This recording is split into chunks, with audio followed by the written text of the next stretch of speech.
Ministry of Home Affairs na Thadou Tribe Council yaona forumgi mihusing unakhre. Ministry of Home Affairs na khangalakpadagi Federal Council forum mga haibadi Thadou Tribe Council, Any Kuki Tribe Council, Lomal Hangsom, Ethnic Kuki Traditional Youth Forum, Kuki Reformation Forum amadi World Kukizo Intellectual Council gi mihusinga unakhre haina Federal Council mga gi Information and Publicity gi sirol amana haidi. Sirol asina makhataribadi ngarang Ministry of Home Affairs ki official singga unaki haiba mifam aduda council mga gi oibam wafam kayasu thamduna hauji oiriba mitay amasung kuki gi iranga mari leinaba wafam da telephonic barbell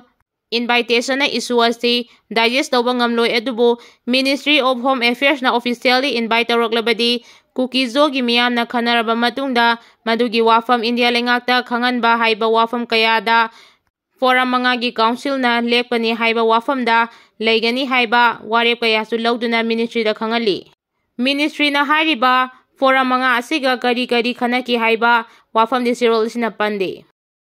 IM ga mari lainana tapaki yaulu mga gi maiketagi wafam amata fongdokiba leite. Haukiba March 10 mga da NSCN IM na social media post amada lup asigi army simne hariba General Anthony Simre gi mathakta maral siduna Indo-Myanmar border da laiba Commander S. Kuman Kauba amana maral siba wafam kaya iraki haibagi matangda KCP KYKL Pripak Pro amasung puring na lichingba UNLA ki maiketagi wafam khara sengdoragli. NSCN IM na lalhaulu mga asigi mamingda fongdokpa tawdana nakoy na maral chirakpa manba wafam kaya social media post da fongdoragliba du yumfam yaudabani post atuda Indo-Myanmar border area da operate tawriba Mitai Revolutionary Commander amana General Anthony Simregi mingchathiana ba wafam sing fongdorakpagi mawongda asawba kaya marom fongdorakpa thengnei mari leinaba singna khangdingadabadi khuman haibasi Mitai community gi khwaidagi chauraba yek taret ki manungda amani yek amada tongan ba kanglup amadi sagai kaya marom yauribani Mitai khudingmak natrabasu community asigi ayama miyoi singna masagi mamingi anisuba natraga ahumsuba oina yek haptuna ming kauba leiri mataw asumna Mitai community ki mapung phaba maming fongdokba natraga irakpa matamda khuman haiba wahai asi mising kaya marom thengnaba yai Mitai community ki ming thonbagi chanabi asigi idea khara leijaraba apamba singnadi IM ki social media post adu parubada lup asigi Army sipta akanba wafam ching fongdorai hairiba wahai sing adu Mitai amana pirakpa oigani haina lawbasu yai General Anthony Simre na Mitai amadi naga revolutionary gi thabak thoram ching asibu manghanaba aranba thabak kaya tawi haina General Simre gi mathakta maral chirakiba amabu yaningdaba fongdoraktuna IM na social media post adu thadorakibani asumba wafam di lalhaulu manga achida S kuman kauba kanagumba miyoi mata yaude masigi sumathakta IM gi mayokta lupsing asina sigma wafam fongdoknabagi maramsu leite yengnabasina sandoragli ba kusemgi propaganda asi lalhaulu masel marakta nungsinadana ba thaurang amani haibasi aikhoigi yelhomi singna khangjinbaga loinana asigumba yengnabagi langda victim oidana ba honasi hairagli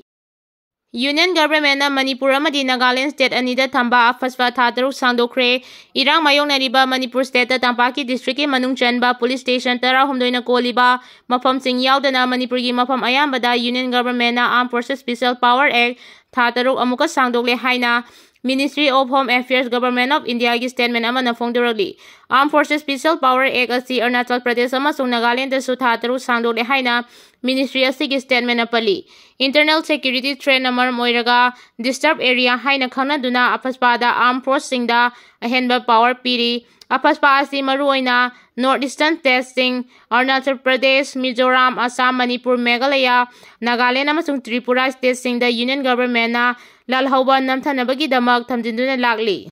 Statement asina hai Manipur da thokliba irang asiga mari leinana Ministry of Home Affairs ki official chingna leibak asigi law and order gi phibam kupna khanaraba matung amadi Manipur state ka yumlo nariba state singi law and order singbu khana nainaraba matungda apaspa asi makhata na hariba state sing asida tha taruk sangdokpagi warep sing asi laukhibani Prime Minister Narendra Modi na Nagpur da leiba RSS headquarters chatuna mahaki retirement ki matam laothokkhre India ki Prime Minister Narendra Modi na Maharashtra ki Nagpur da leiba Rashtriya Swayamsevak Sangha RSS officer chatuna mahaki retirement ki matam laothokkhre mathangi Prime Minister asi Maharashtra state ki oigani haina Shiv Sena UBTꯒꯤ ꯃꯃꯤꯡ ꯂꯩꯔꯕ ꯂꯨꯆꯤꯡꯕ ꯁꯟꯖꯣꯏ ꯔꯨꯠꯅ ꯐꯣꯡꯗꯣꯛꯈ꯭ꯔꯦ꯫ ꯃꯨꯝꯕꯥꯏꯗ ꯍꯧꯈꯤꯕ ꯃꯥꯔꯆꯀꯤ 30ꯗ ꯄꯥꯡꯊꯣꯛꯄ press conference ꯑꯃꯗ ꯁꯤꯕ ꯁꯦꯅꯥ ꯎꯗꯙꯕ ꯕꯥꯂꯥꯁꯥꯍꯦꯕ ꯊꯥꯀꯔꯦ ꯐꯦꯁꯟꯅ ꯍꯥꯏ CM Modi ꯃꯥꯔꯆꯀꯤ 30ꯗ RSS ꯑꯣꯐꯤꯁꯇ ꯆꯠꯇꯨꯅ ꯃꯍꯥꯛꯀꯤ ꯔꯤꯇꯥꯌꯔꯃꯦꯟꯠꯀꯤ ꯃꯇꯝ ꯂꯥꯎꯊꯣꯛꯈ꯭ꯔꯦ꯫ ꯍꯧꯈꯤꯕ ꯆꯍꯤ 11-11ꯁꯤꯗ ꯄ꯭ꯔꯥꯏꯝ ꯃꯤꯅꯤꯁꯇꯔ ꯅꯔꯦꯟꯗ꯭ꯔ ꯃꯣꯗꯤꯅ RSS ꯍꯦꯗꯀ꯭ꯋꯥꯔꯇꯔꯗ ꯅꯣꯡꯃꯇ ꯂꯥꯛꯈꯤꯗꯦ꯫ RSSꯅ ꯂꯤꯗꯔꯁꯤꯞ ꯍꯣꯡꯕ ꯄꯥꯝꯃꯤ꯫ ꯍꯧꯖꯤꯛ PM ꯃꯣꯗꯤ ꯑꯁꯤ ꯐꯝ ꯊꯥꯗꯣꯛꯈꯤꯗꯧꯔꯦ꯫ RSSꯅ ꯄ꯭ꯔꯥꯏꯝ ꯃꯤꯅꯤꯁꯇꯔ ꯅꯔꯦꯟꯗ꯭ꯔ ꯃꯣꯗꯤꯒꯤ ꯃꯍꯨꯠ ꯁꯤꯟꯅꯕ ꯊꯕꯛꯁꯤꯡ ꯄꯥꯏꯈꯠꯀꯅꯤ꯫ ꯃꯊꯪꯒꯤ ꯄ꯭ꯔꯥꯏꯝ ꯃꯤꯅꯤꯁꯇꯔ ꯑꯁꯤ ꯃꯍꯥꯔꯥꯁꯇ꯭ꯔ ꯁ꯭ꯇꯦꯠꯇꯒꯤ ꯈꯟꯒꯗꯕꯅꯤ꯫ ꯃꯁꯤꯅ ꯃꯔꯝ ꯑꯣꯏꯔꯒ PM ꯃꯣꯗꯤ ꯅꯥꯒꯄꯨꯔꯗ ꯀꯧꯗꯨꯅ ꯀ꯭ꯂꯣꯖ ꯗꯣꯔꯗ ꯃꯤꯇꯤꯡ ꯄꯥꯡꯊꯣꯛꯈꯤꯕꯅꯤ ꯍꯥꯏꯅ ꯁꯟꯖꯣꯏ ꯔꯨꯠꯅ ꯐꯣꯡꯗꯣꯛꯈꯤ꯫ ꯀꯪꯒ꯭ꯔꯦꯁꯀꯤ ꯂꯤꯗꯔ ꯑꯃꯅꯁꯨ ꯁꯟꯖꯣꯏ ꯔꯨꯠꯅ ꯐꯣꯡꯗꯣꯛꯈꯤꯕ ꯋꯥꯐꯝ ꯑꯁꯤꯗ ꯂꯨꯝꯅ ꯂꯧꯗꯨꯅ ꯑꯌꯥꯕ ꯄꯤꯈꯤꯕꯒ ꯂꯣꯏꯅꯅ ꯃꯈꯥ ꯇꯥꯅ ꯐꯣꯡꯗꯣꯛꯈꯤꯕꯗ ꯃꯈꯣꯏꯁꯤꯡ ꯑꯁꯤ ꯔꯤꯇꯥꯌꯔ ꯇꯧꯕ ꯌꯥꯔꯕ ꯃꯤꯑꯣꯏ ꯉꯥꯛꯇꯅꯤ꯫ ꯃꯈꯣꯏ ꯑꯁꯤ ꯆꯍꯤ 75 ꯍꯦꯜꯂꯕ ꯃꯤꯑꯣꯏꯁꯤꯡꯅꯤ꯫ PM ꯃꯣꯗꯤꯁꯨ ꯑꯍꯜ ꯑꯣꯏꯁꯤꯜꯂꯛꯂꯦ, ꯃꯔꯝ ꯑꯗꯨꯅ ꯃꯈꯣꯏꯁꯤꯡ ꯑꯁꯤ ꯄꯣꯊꯥꯕꯒꯤ ꯃꯇꯝ ꯌꯧꯔꯛꯂꯤ꯫ ꯌꯨꯋꯥꯍꯥꯕꯗ ꯕꯦꯡꯀꯣꯛꯇ ꯅꯤꯡꯈꯥꯏꯈꯤꯕ ꯕꯤꯜꯗꯤꯡꯒꯤ ꯃꯇꯥꯡꯗ ꯊꯤꯖꯤꯟꯅꯕ ꯑꯣꯔꯗꯔ ꯊꯣꯛꯈ꯭ꯔꯦ꯫ ꯊꯥꯏꯂꯦꯟꯗꯒꯤ ꯀꯦꯄꯤꯇꯦꯜ ꯁꯤꯇꯤ ꯕꯦꯡꯀꯣꯛꯇ ꯊꯥꯏ ꯒꯚꯔꯟꯃꯦꯟꯠꯅ ꯍꯧꯈꯤꯕ ꯏꯔꯥꯏ ꯅꯨꯃꯤꯠꯇ ꯊꯣꯛꯈꯤꯕ ꯌꯨꯋꯥꯍꯥꯕꯒꯤ ꯊꯧꯗꯣꯛꯇ ꯅꯤꯡꯈꯥꯏꯈꯤꯕ ꯕꯤꯜꯗꯤꯡꯒꯤ ꯏꯟꯚꯦꯁꯇꯤꯒꯦꯁꯟ ꯀꯟꯅ ꯆꯠꯊꯔꯤꯉꯩ ꯆꯩꯔꯛꯇ ꯆꯥꯏꯅꯤꯖ ꯅꯦꯁꯅꯦꯜ ꯃꯔꯤ ꯅꯤꯡꯈꯥꯏꯈ꯭ꯔꯕ ꯕꯤꯜꯗꯤꯡ ꯃꯔꯛꯇꯒꯤ ꯌꯥꯝꯅ ꯃꯔꯨꯑꯣꯏꯕ ꯗꯣꯀꯨꯃꯦꯟꯠꯁꯤꯡ ꯍꯨꯔꯥꯟꯅꯕ ꯍꯣꯠꯅꯔꯤꯉꯩ ꯊꯥꯏ ꯄꯨꯂꯤꯁꯅ ꯐꯥꯗꯨꯅ ꯃꯈꯣꯏꯒꯤ ꯃꯊꯛꯇ ꯂꯤꯒꯦꯜ ꯑꯦꯛꯁꯟꯁꯤꯡ ꯂꯧꯈꯠꯄ ꯍꯧꯈ꯭ꯔꯦ꯫ ꯍꯧꯈꯤꯕ ꯏꯔꯥꯏ ꯅꯨꯃꯤꯠꯇ 7.7 ꯃꯦꯒꯅꯤꯆꯨꯗ ꯌꯧꯅ ꯍꯥꯈꯤꯕ ꯌꯨꯋꯥ ꯑꯗꯨꯅ ꯊꯥꯏꯂꯦꯟꯗꯒꯤ ꯀꯦꯄꯤꯇꯦꯜ ꯁꯤꯇꯤ ꯑꯣꯏꯔꯤꯕ ꯕꯦꯡꯀꯣꯛꯇ ꯃꯊꯣꯜ 32 ꯂꯩꯕ ꯑꯆꯧꯕ ꯕꯤꯜꯗꯤꯡ ꯑꯃ ꯅꯤꯡꯈꯥꯏꯕꯒꯤ ꯊꯧꯗꯣꯛꯀ ꯃꯔꯤ ꯂꯩꯅꯅ ꯊꯥꯏ ꯒꯚꯔꯟꯃꯦꯟꯠꯅ ꯊꯤꯖꯤꯟꯅꯕ ꯑꯣꯔꯗꯔ ꯑꯃ ꯊꯣꯛꯈ꯭ꯔꯦ, ꯃꯔꯝꯗꯤ ꯕꯤꯜꯗꯤꯡ ꯑꯁꯤ ꯁꯥꯕꯗ ꯆꯥꯏꯅꯥꯒꯤ ꯐꯥꯔꯝ ꯑꯃ ꯌꯥꯎꯏ ꯍꯥꯏꯔꯤ꯫ ꯊꯥꯏꯂꯦꯟꯗꯒꯤ ꯗꯦꯄ꯭ꯌꯨꯇꯤ ꯄ꯭ꯔꯥꯏꯝ ꯃꯤꯅꯤꯁꯇꯔ